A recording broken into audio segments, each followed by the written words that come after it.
목사님과 함께 새로운 책을 들고 나왔습니다. 네. 목사님 오늘 소개할 책은 어떤 책인가요? 예, 오늘은 새 왕 이야기입니다. 이 책은 얇고 작고 그렇지만 아주 깊이가 있고 우리의 마음에 심금을 울릴 수 있는 그런 책이죠. 그렇죠. 이 책이 조금 네. 94년도에 네. 첫 출간된 책인데 그런데도 지금까지 많은 분들에게 읽혀지고 있고 네. 많은 깨달음을 주는 책인 것 같습니다. 목사님이 특별히 이 책을 고른 이유가 있을 것 같은데. 네. 제가 하나님의 사람으로서 어떻게 살아가야 될까 생각할 때에 내 속사람이 정말 깨어졌으면 좋겠다. 그리고 내가 주님의 생명으로 채워졌으면 좋겠다. 이런 생각을 하고 있을 때 제가 이 책을 접했거든요. 그렇군요. 이 책을 읽으면 속 사람에 대해서 네. 정말 하나님과 어떤 친밀감을 통해서 내 내면의 변화를 추구할 수 있는 그런 책인 것 같다고 목사님 말씀하신 거죠. 그렇죠. 이게 첫 장을 딱 펼치면서 내가 깨어짐의 학교에 입학을 했구나. 또 중간 계속 읽어가면서 깨어짐이라는 것은 이런 거구나. 끝으로 가면 깨어짐의 학교를 졸업하면 이런 사람이 되겠구나라는 일관성 있게 그런 배움을 가질 수 있는 책인 것 같아요. 그렇구나. 우리는 이제 이 책을 보면서 깨어짐의 학교에 입학을 하고 졸업할 수 있는 그런 사람이 될 수가 있습니다. 오늘 그래서 이 책을 한번 우리가 한번 다뤄보겠습니다. 이 책의 작가 진 에드워드 목사님, 이분이 어떤 분이신지 잠깐 설명을 해야 될 것 같아요. 그죠, 목사님? 이 진 에드워드 목사님이 이 시대의 성경 이야기꾼, 성경을 정말 재밌게 풀어서 책을 써서 사람들에게 전하는 기독교 저술가로 알려져 있는데 대표적인 책이 세왕 이야기죠. 그렇죠. 그리고 목사님 아시는 책이 있나요? 예, 하나님의 사랑에 대해서 성경 전체를 다룬 하나님의 열애라는 책도 있죠. 그리고 세례 요한의 이야기를 다룬 3일간의 제수. 뭐 디도 이야기, 또 신라 이야기도 있죠. 또 디모데, 브리스길라 이야기. 진 에드워드 목사님이 25권의 베스트셀러를 만들었다고 합니다. 대단한 이야기꾼이고 또 저술가인 것 같습니다. 오늘 이 진 에드워드 목사님의 세왕 이야기를 목사님이 갖고 나오신 거잖아요. 그러면 이 책에 어떤 내용 재밌게 우리에게 설명해 줘야 되는데 어떤 내용의 간단하게 책의 내용을 한번 설명해 줄 수 있나요? 예. 제가 재밌게를 잘 못하고 간단하게를 잘 못하는데 목사님께서 그렇게 요구하시잖아요. 하여튼 해보겠습니다. 이 책의 제일 첫 번째 이제 펼쳐보면 거기에 뭐라고 나오냐면 하나님이 가브리엘에게 명령을 하세요. 내 존재의 두 부분을 가지고 떠나라. 두 운명이 너를 기다리고 있을 것이다. 이렇게 이야기를 하죠. 두 운명. 그러면서 그 첫 번째 부분은 그분의 겉옷이다. 이렇게 이야기를 합니다. 그냥 겉옷, 무슨 말인지 모르겠죠? 이 겉옷을 입으면 하나님의 숨결을 입게 되는 거예요. 하나님의 숨결. 그러면 큰 능력이 나한테 임하는 거죠. 겉옷은 하나님의 능력. 그 능력이 임하는 사람이 어떻게 되냐면 많은 대적을 정복하기도 하고 하나님의 놀라운 역사들이 그 사람을 통해서 막 일어나는 거죠. 그렇군요. 예를 든다면 하나님의 은사. 그렇죠. 뭐 예언도 할 수 있고 어떤 사람의 운명에 대해서 이야기도 할 수 있고 그리고 어떤 그 하나님의 역사가 눈에 보이게 그 사람의 삶 속에 막 일어나는 것처럼 보여지는 거죠. 그러니까 하나님의 능력, 역사에 우리의 삶에 눈에 보여지는 어떤 것들을 이제 겉옷이라고 얘기할 수 있겠네요. 근데 거기에 우리가 중점을 둬야 될 부분들이 있어요. 중요한. 무엇인가요? 놓치기 쉬운 부분이 있는데 그런 능력을 입게 되는데 그런데 그 능력은요. 내 마음을 내 내면을 채워줄 수가 없어요. 그래서 하나님의 그 능력이 내 안에서 막 나타나는 것 같은데 내 내면은 항상 공허한 거죠. 그렇죠.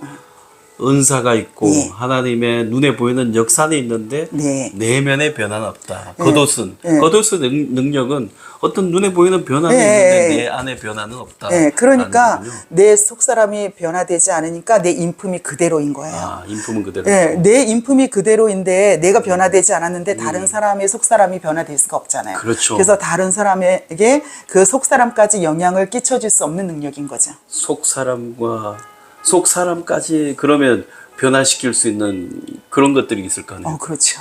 그게 이제 네. 네. 두 번째 부분을 저자는 유산이라고 표현을 유산. 해요. 유산은 씨앗과도 같은 것인데, 씨앗이라고 예, 그 사람의 깊은 곳에 심겨지는 거죠. 마음 깊은 곳에. 마음 그러면 깊은 곳에. 이 씨앗이 점점 자라요. 자라서 이 사람의 속사람이 가득하게 그 씨앗이 자라서 채워지는데 예. 뭐냐면 그 사람 마음에 예수님의 생명으로 가득 차는 예수님의 거죠. 생명. 그런데요, 거기에는 조건이 있어요.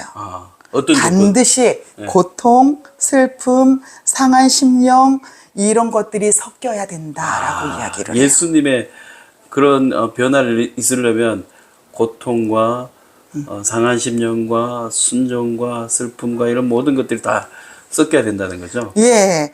그래서 이제 그 두 운명을 가지고 이 가브리엘 천사가 떠나요. 근데 어떤 사람이 제가 첫 번째 운명을 받겠습니다라고 이야기를 하죠. 그리고 또 어떤 사람은 제가 두 번째 운명을 받겠습니다라고 이야기를 해요. 그리고 이 사람들은 나중에 다 각자의 자신의 때에 다 왕이 되죠. 그렇군요. 그러면 이 겉옷과 유산에 대해서 좀 다루고 있으면서 다윗이 이거 사울이 미친 왕이잖아요. 네. 근데 이 미친 왕이 창을 던지는 장면이 많이 나오는데 네. 이 창에 대해서 좀 다뤄줄 수 있나요? 네. 보면 다윗이 우리 다윗 이야기 다 알고 있잖아요. 네. 그러면 왜 사울이 다윗에게 왜 창을 던질까요? 왜 창을 왜 던지냐면 창을 던질까요? 위협을 느낀 거잖아요. 위협을 느끼고. 내 나라, 내 왕국, 내 왕국, 내 자리, 내 자리. 왕자 이것이 위협을 느낄 때 다윗에게 창을 던지거든요.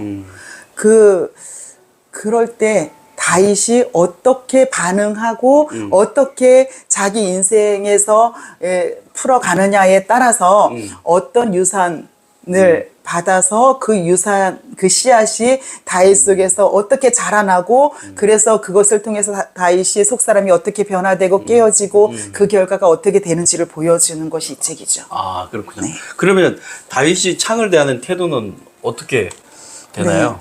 네. 여기에 보면 이렇게 써 있어요. 날아오는 창으로부터 자신을 보호해 줄 수 있는 세 가지 방법이 나와 있거든요. 그 방법을 다윗이 그대로 썼다는 거죠. 날아오는 창을 대하는 다윗의 세 가지 방법. 네, 첫 번째는 뭐냐면 창 던지기 기술을 배우지 않는다. 창 던지기 기술을 배우지 않는다. 네. 나에게 창이 날아오고 있어요. 그럼 내가 그 창 던지는 기술을 배웠으면 어떻게 하고 싶을까요?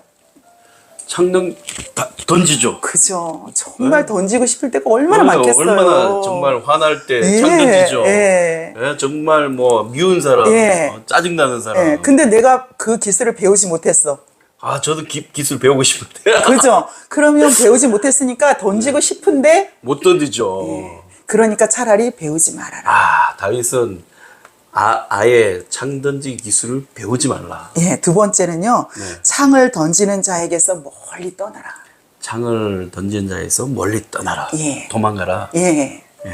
우리 굳이 싫은 사람 제가 목사님 싫은데 계속 옆에 있으면서 스트레스 받을 필요가 있을까요? 그렇죠. 피해야죠. 그렇죠. 도망가야죠. 만나지 맙시다. 우리는 창 던지는 사이는 아니잖아요, 목사님. 그렇군요. 그 세 번째가 있어요. 세 번째 이거 정말 힘들어요. 네, 세 번째. 입을 꼭 다물어라. 입 다물어라. 입 다물기 정말 힘든데. 저 너무 힘들더라고요. 말을 하고 싶은데 저도. 저도 그래서 우리 하잖아요. 우리 한 사람한테는 괜찮아. 이러면서 한 사람한테는 괜찮다고 내가 합리화를 시키면서 안 그럼 나 이거 정신병원 갈 거야 이러면서 막 이야기하잖아요. 그럴까요? 입을 꼭 다물으라고. 그런데 다윗은 이 세 가지를 다 지켰다는 거죠. 다윗은 이 세 가지를 다 지켰다. 이 책을 통해서 다윗이 창을 피하고 창을 대하는 태도가 자세히 나와 있겠네요, 그죠? 예, 이 세 가지를 다 지키면 이렇게 써 있어요, 이 책에. 이 세 가지 방법을 지킨다면 창이 당신의 심장을 꿰뚫더라도 결코 당신에게 아무런 영향을 주지 못할 것입니다. 그러니까 관계에 대해서 정말 좋은 책이네요. 예. 그러면 목사님, 목사님에게 누군가 창을 던진다면 어떻게 하시겠어요? 그 저희들은 누가 창을 던졌는지 안 던졌는지는 모르겠지만 저는 항상 창을 던짐을 받았다라고 생각하고 살 때가 너무 많은 거죠. 창을 그죠? 던지고 살았다? 아니요, 던지기도 하지만 제가 창을 누군가가 자꾸 나한테 던진다고 생각하고 살 때도 많은 거죠. 그렇죠. 저도 창을 많이 맞은 것 같아요. 그래요? 창을 던지기도 했지만 많이 맞은 것 같아요.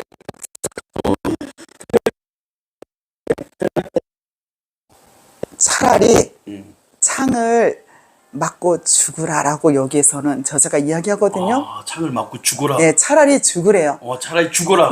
기술 이거 하지 말고. 기술을 하지 말고 아예 그냥 죽어버려라. 네, 왜냐하면 내가 차라리 죽어버리면 아무것도 모르는데 죽지 않고 계속 저 목사님이 나한테 창을 던졌어. 저 목사님이 나한테 창을 던졌어. 정말 미워 이러면서 누구를 묵상하겠어요. 그 문제에서 벗어날 수가 없고 그 창을 던진 사람에 대해서 계속 미워할 수밖에 없는 거죠. 차라리 창을 맞고 죽어버리는 게 던진 사람에 대해서 맞는 거. 계속 묵상하는. 우리 잠 못 자잖아요. 잠을 못 자고. 그쵸. 화가 나고. 그쵸. 그렇구나. 그러면 이 창을 던진 미친 왕 다윗에게 이 미친 왕 사울을 보낸 이유가 있을 거 아니에요. 그쵸. 왜 하나님은 미친 왕 사울을 보냈을까요? 예. 하나님이 다윗에게도 미친 왕 사울을 보냈고 저에게도 미친 왕 사울을 보냈고 저도 어떤 사람에게 사울이 되거든요. 네. 근데 왜 그러냐면요. 우리 안에는 다 사울이 있대요. 그렇죠. 네, 우리 안에는 다 사울이 있는데 우리 안에도 다 미친 왕 사울 같은 기질이 그런 부분들이 다 있다는 거죠. 근데 그 내 안에 있는 그 사울을 없애는 방법은 우리 안에 있는 반드시 그 사울이 제거돼야 되는데 반드시 제거해야 된다. 그래야 되는데 사울 같은 사람이 내 옆에 없으면 내가 그것을 도려낼 수 있는 방법이 없는 거지. 사울 같은 사람이 옆에 있어야지만 그것을 제거할 수 있다는 거죠. 그렇죠.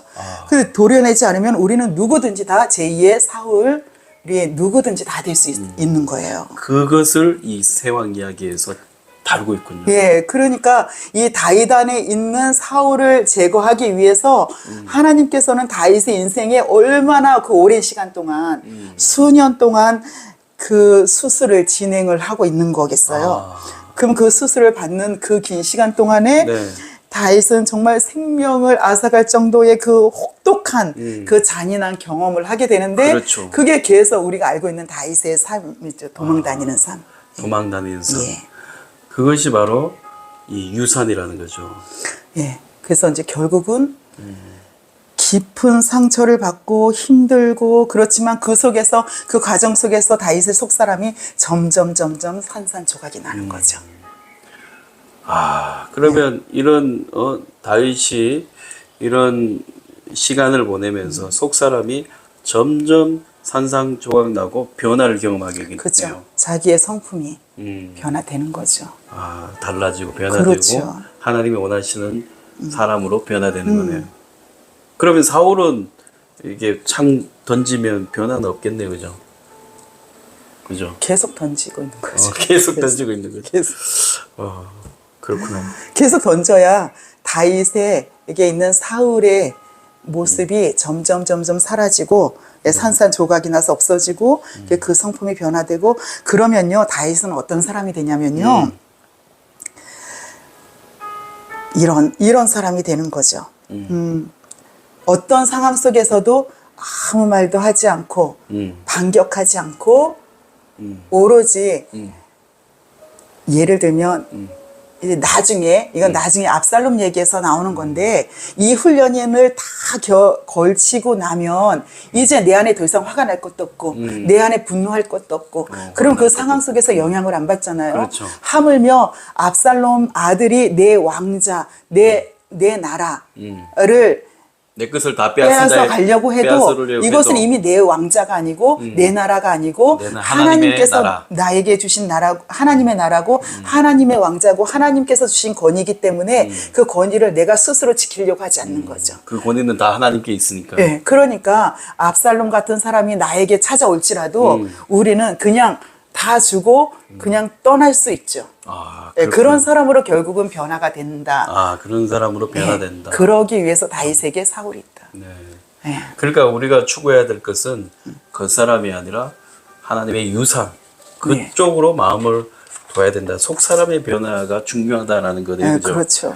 자, 그러면 우리가 사울 같은 사람도 있고 다윗 같은 사람도 공동체 안에 존재하잖아요. 그러면 이 공동체 안에 사울 같은 사람이 많으면 어떻게 되고 다윗 같은 사람이 많으면 어떻게 될까요? 그럼 공동체 안에 어떤 사람이 주로 많이 있어야 될까요? 그죠. 사울 같은 사람이 많은 공동체라고 생각하면 맨날 싸우고 있겠네. 창 던지고. 창 던지기 기술. 창 던지기 기술을 매일 배우고. 아파서 매일 찔려서 아파하고 매일 아파 상처받고. 쓰러지고 상처받고 아픈 사람들 너무 많겠죠. 그럼 다윗 같은 공동체를 네. 다윗 같은 사람들이 많은 공동체가 되겠네. 속 사람이 변화되는 공동체. 우리가 추구하고 있는 정말 아름다운 공동체겠지요, 그죠? 그러면 그런 공동체가 변화되려면 이 책에는 그런 부분도 다루고 있나요? 네. 다윗과 같은 공동체로 변화될 수 있는 어떤 내용들. 예, 이제 그렇게 되기 위해서 다윗이 창을 맞을 때 계속 도망을 다니잖아요. 네. 도망을 다니다가 다윗은 어떻게 되냐면 정말 축축하고 곰팡이 나고 그런 동굴에 홀로 갇힐 수밖에 없는 거잖아요. 네. 도망을 다니면은 결국 갈 곳은 그곳밖에 없잖아요. 네. 혼자 있을 수 있는 곳, 네. 숨은. 그럼 그 숨은 곳에서 다윗이 무엇을 했겠어요? 혼자 깊은 탄식의 노래를 불렀겠죠. 찬송을 부르고. 예, 울면서 기도했겠죠. 기도하고. 예, 그러면서 정말 하나님 앞에 위대한 찬송 시를 드릴 수 있는 시를 드리고. 그런 다윗의 그 깊은 예, 내면에 하나님을 향한 그 마음이 생기겠죠. 하나님을 향한 마음. 그러면서 하나님의 사랑에도 눈을 뜨고 왜 지난번 시간에 우리 다윗이 어떤 맥락에서 여호와는 나의 목자라고 이야기를 했는지 네. 예, 그것이 여기하고 맞아 떨어져 가거든요. 그렇구나. 이 동굴 속에서 생각하는 거죠. 내가 양들을 정말 내 목숨을 걸고 지켜줬던 것처럼 이렇게 도망을 다닐 때 여호와 하나님께서 이 깊은 동굴에서 부르짖고 울고 주님을 찬양할 때 나타나서 말씀하시겠죠. 너가 목자가 양에게 되어준 것처럼 나도 지금 너에게 목자가 되어주고 있어. 예, 그 음성을 이 동굴에서 듣지 않았을까 싶어요. 그러다 보면 거기에서 정말 그 겸손과 예, 그 고난 속에서 겸손과 자기의 그 산산이 다 깨어진 그 마음과 그런 것들이 그 동굴 안에서 다 다윗에게 형성되지 않았을까 그래서 싶죠. 하나님 원하시는 성품으로 변화된다. 예. 그러면 예, 밖에서 사람들이 볼 때는 아유 저 다윗 이제는 더 이상 숨을 데도 없어서 동굴 그렇죠. 같은 데에서 저런 데서 저렇게 있어라고 바깥에서 볼 때는 그렇지만 하나님의 기준으로 볼 때는 정말 그곳에서 완전히 깨어지고 산산조각이 나는 거죠. 그곳에서 변화되는 시간을 보내고 있는 거네요. 네. 그런 사람들이 변화되는 하나님과 깊은 교제를 나누고 기도하고 찬송하고 하나님과 친밀하게 느끼고 이런 공동체로 만들기 위해서 노력을 해야 된다라는 거네요, 그죠? 그죠. 그렇구나. 예, 이런 공동체가 되면 이 공동체가 변화를 되어서 정말 아름다운 교회로 나아갈 수 있는 거잖아요. 우리는 그런 교회가 되도록 노력을 하고 또 기도하면서 또 나가야 될 것 같습니다. 그죠? 네. 그러면 두 번째로 이 압살롬 내용을 다루고 있는데 이 압살롬 내용을 다루고 있는 이유가 있을 것 같은데. 네, 압살롬의 이야기를 다루는 거는요. 제가 아까 깨어짐의 학교라는 표현을 썼잖아요. 네, 깨어짐의 학교. 예, 그래서 다윗이 깨어짐의 학교에 입학을 했다가 이제 졸업을 하나님이 시켜야 될 때가 돼 갔는데 이제 졸업 시험을 본다고 생각하면 되는 거죠. 그래서 젊은 날에는 다윗이 사울을 통해서 그렇게 얼마나 이제 깨어져 가는지 그 과정을 보게 됐고 그리고 이제 다윗이 나이가 들었어요.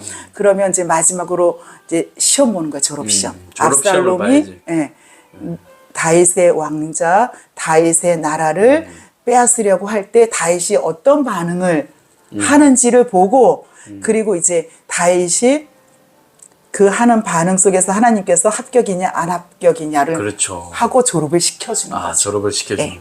그러니까 하나님께서 압살롬이라는 다른 인물을 통해서 다윗이 많이 훈련되었을지라도 네. 마지막까지 그죠. 우리의 인생은 마지막까지 훈련이고 그렇죠. 마지막까지 이런 것들을 마지막까지 우리의 내면이 변화돼야 된다는 거 아니겠어요? 그죠. 옆에서 사람들은 다윗은 압살롬에게 다 주고 떠날 수 있어요. 네. 왜냐하면 다윗은요 하나님의 능력을 구한 것이 아니라 하나님의 뜻을 구하거든요. 그렇죠. 그래서 만약에 내게서 이 왕자와 나라를 압살롬에게 주기로 하나님이 결정을 하셨다면 그냥 어떤 마음 없이 그냥 떠날 수 있는 상태가 다윗은 그동안의 훈련을 통해서 되어진 거죠. 그러니까 다윗은 결국 하나님의 뜻에 초점을 맞추고 그렇죠. 있는 거죠. 그러니까 그냥 맞서 싸우지 않고 압살롬하고 맞서 싸우지 않고 그냥 떠나는 거죠. 그 우리 인생의 가장 중요한 부분은 싸우는 것이 아니라 하나님의 뜻, 그렇죠. 하나님과 깊은 관계, 그렇죠. 하나님 앞에서 사는 삶이 중요하다는 거죠. 그죠? 그렇죠. 근데요, 그렇게 살 수 없도록 자꾸 옆에서 부추기는 사람들이 있어요. 그래요. 왜 굳이 그렇게까지 살려고 하느냐. 그렇게 살려고. 그거는 논리적으로, 합리적으로 안 맞다. 그러면서 왜 우리가 굳이 그냥 압살롬 싸워, 물리쳐, 이렇게 이야기를 옆에서 다 하는 거죠. 옆에 있는 사람들은.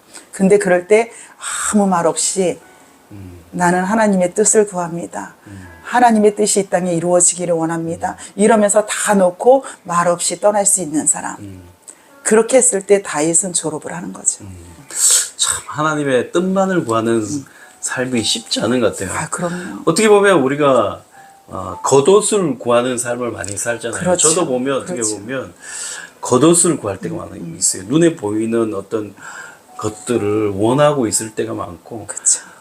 내 삶을 내 안에 있는 성품이 변화되는 것을 우선순위 하기보다는 주변의 상황이 변화되고 주변의 것들이 더 많이 좋아지는 것을 바라고 있잖아요. 그렇죠. 그래서 어떻게 보면 때로는 사울같이 때로는 압살롬같이 그렇게 될 때가 많은데 맞아요. 우리가 추구해야 될 것은 다윗같이 하나님의 뜻만을 구하는 사람 그렇게 되겠네요. 그죠? 그렇죠. 그래서 내가 먼저 그렇게 변화가 되면 그러면 이제 아름다운 공동체가 될 건데 그 공동체는 빼앗는 것이 아니라 주는 공동체. 주는 공동체. 예. 그 법으로 또 어떤 규칙으로 그 공동체를 세워가는 것이 아니라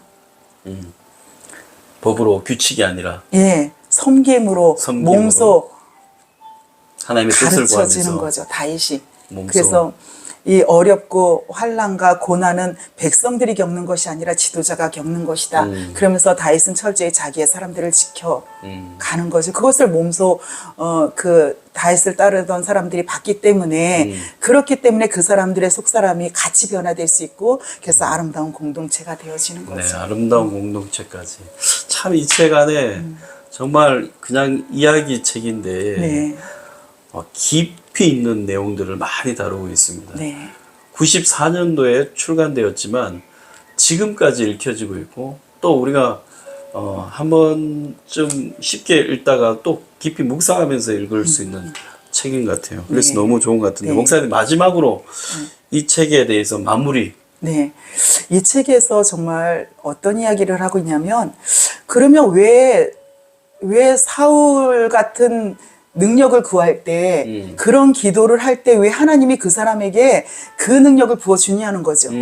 안 부어주시고 그냥 다윗 같은 사람만 만들어 놓으면 되는데. 그렇지, 다윗 같은 근데 사람 거기 만들어. 이 책에 정말 무서운 무시무시한 이야기를 해요. 무시무시한 얘기야? 예. 왜냐하면 그 능력을 구하는 사람들은 자기의 영적인 거장으로 인정받고 싶은 마음이 있고 명예욕이 있고 자기 욕심이 있기 때문에 다른 사람들을 통해서 그 사람의 그 능력이 나타날지라도 그 사람의 내면의 그 벌거벗은 면을 다 보여주기 위해서 그런다라고 이야기를 하죠. 벌거벗은 모습을 다 보여주기 위해서. 네, 그러니까 결국은 정말 부끄러운 자기의 아무리 능력이 나타나도 결국 자기의 그 부끄러운 부분이 다 보여질 수밖에 없는 거죠. 그러니까 우리가 유산을 받지 않으면 예. 그냥 겉옷만 가지고 있으면 벌거벗은 모습을 다른 사람들에게 다 보일 수밖에 없다는 거죠. 나는 아무리 잘난 것 같지만 결국 다른 사람들은 다 알고 있다는 그러니까요. 얘기예요. 그리고 우리가 더 무슨 더 재밌는 얘기도 있어요. 예. 이 책을 읽으면요, 예. 자꾸 내가 사울인가, 다윗인가, 또 저 김교희 목사님이 사울인가, 다윗인가? 자꾸 궁금해져. 자꾸 궁금해져요. 자꾸 궁금해서 그래가지고 내 혼자 저분이 사울인가 다윗인가 이러는데 이 책에서 뭐라고 이야기하냐면 아무리 질문을 해도 하나님은 그 사람이 사울이다 다윗이다 이야기를 해주지 않는다고 이야기하죠. 그리고 그 사람은 둘 다 기름 부음 받은 사람들이라는 그렇죠. 거죠. 하나님이 다 쓰고 있는 사람들이라는 거죠. 하나님 쓰고 있는 사람. 예. 궁금해하지 말라는 거예요. 궁금해하죠. 그리고 그것이 궁금해질 때 그것을 궁금해하기보다 내 안에 있는 사울을 도려내는 내 안에 있는 사울을 제거해라. 네. 다른 사람 신경 쓰지 말고 네. 나는 하나님의 뜻을 구하는 예, 다윗과 예, 같이 예, 예. 유산 하나님의 내면을 변화시키는 사람이 네. 되어라는 것이군요. 네, 네, 네. 그렇습니다. 우리 내면이 변화되는 그런 아름다운 사람이 되고 공동체로 만들어 나가야 될 것 같습니다. 오늘 정말 맞습니다. 박 목사님 네. 너무 좋은 책을 소개시켜 주셨고 그랬어요? 정말 오늘도 많은 은혜를 받은 것 같습니다. 감사합니다. 이렇게 또 하나님의 은혜를 또 깨닫게 해주신 너무 감사하고 다음에도 우리 박 목사님과 함께 정말 좋은 책을 가지고 나와서 우리와 함께 나누는 시간을 가졌으면 좋겠습니다. 네. 네, 오늘 목사님 너무 감사드립니다. 네, 감사합니다. 다음에 또 뵙겠습니다. 네. 여러분 다음에 또 만나도록 하겠습니다. 감사합니다. 감사합니다.